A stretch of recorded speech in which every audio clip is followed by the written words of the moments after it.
is Gibraltar Point National Nature Reserve on the northwest corner of the Wash in Lincolnshire. It's incredible to think that this entire landscape has formed as a result of deposition in just a few hundred years. Gibraltar Point lies at the southern end of a sediment cell that stretches from here all the way to Flamborough Head, 116 kilometres to the north.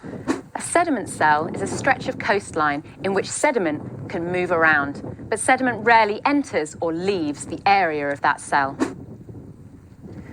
Much of the Lincolnshire coastline has receded by between 400 and 800 metres over the last 500 years. The Holderness coast, to the north of Gibraltar Point, is the fastest receding coastline in all of Europe. Much of the sediment that's eroded up at the Holderness coast is transported south by longshore drift, and it's deposited right here, where the orientation of the coastline changes, creating the sheltered environment of Gibraltar Point. All this deposition has created a 5 square kilometre area of land, comprising of a well-developed ridge and runnel foreshore, sand dunes and salt marshes.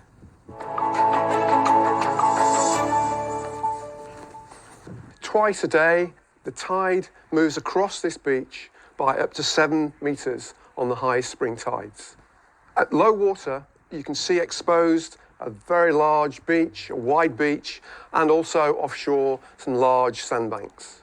The wide beach that we can see here and the offshore banks show us just how much sediment deposition is taking place here at Gibraltar Point.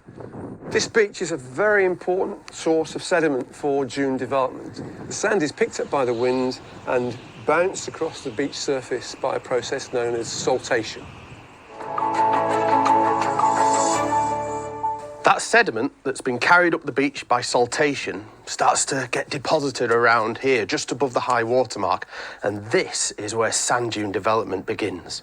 In the first stage of sand dune formation, the wind comes into contact with an obstacle like this driftwood, a rock, a shell, or even some litter. The wind slows down, deposits its sand, and it starts to build up against these obstacles. This spiky little plant is prickly saltwort, and it's a pioneer species on this sand dune which is helping to build up and stabilise the sand in which it's growing.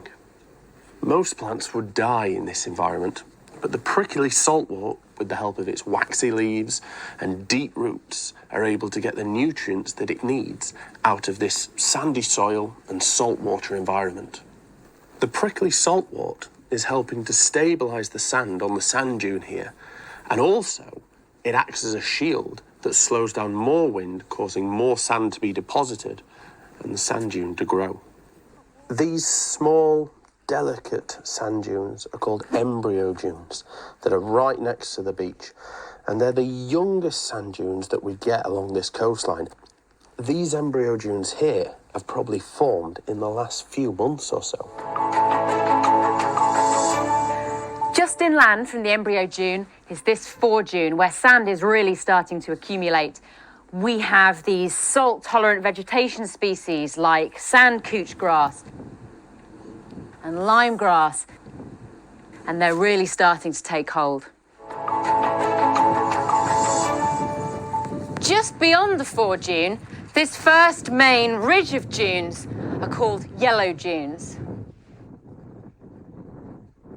These yellow dunes have been here for 30 or 40 years, so they're really well established in terms of vegetation. Marram grass is really common on yellow dunes, and this stuff is really good at stabilising the dune and trapping sand. These dunes are called yellow dunes because of the sand that they're made of, which gives them a yellow colour. But as we start to go inland, this all starts to change.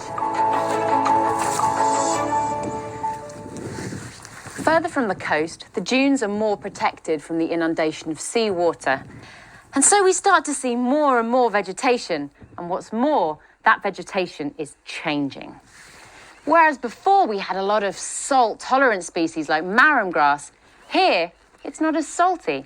And so more species are able to grow, like this sea buckthorn. And perennial species like dewberry, which we have here.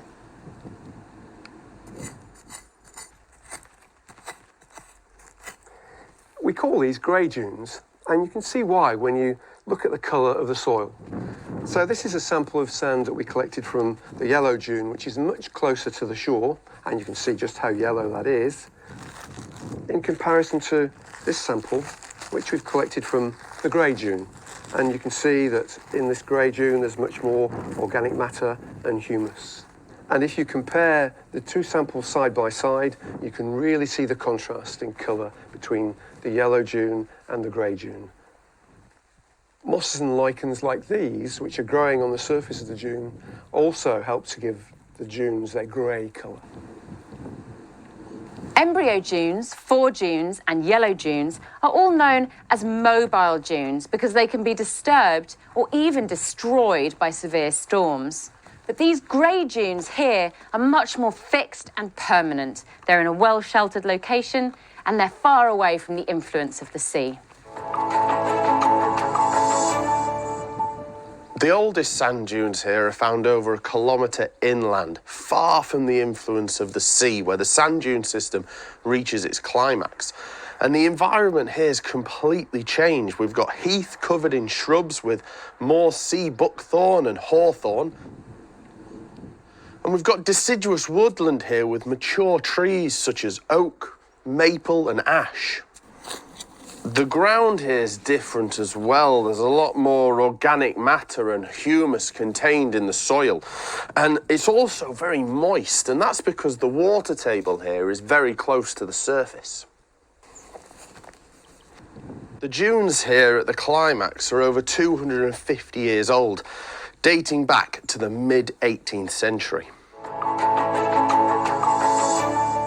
Today, we can see the succession of vegetation from pioneer plants all the way up to climax species, creating a changing environment as we travel through these sand dunes.